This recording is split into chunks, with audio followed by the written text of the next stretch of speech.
দামেস্ক ত্রিপোলির পর বিশ্বে বসবাসের অযোগ্য শহরের তালিকায় তৃতীয় শীর্ষ শহর ঢাকা। ইকোনমিক ইন্টেলিজেন্সের এই বছরের জরিপে উঠে এসেছে এ তথ্য।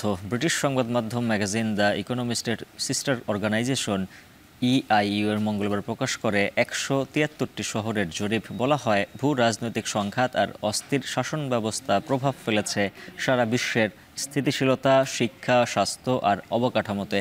তবে বসবাসযোগ্যতা সূচকের গড় অপরিবর্তিত রয়েছে। এক বছর আগেও যা ছিল ১০০-তে ৭৬.১।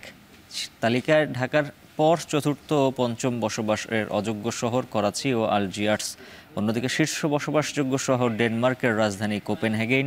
এরপর তালিকায় রয়েছে অস্ট্রিয়ার ভিয়েনা, সুইজারল্যান্ডের জুরিখ, অস্ট্রেলিয়ার মেলবোর্ন এবং আরেক সুইস শহর জেনেভা।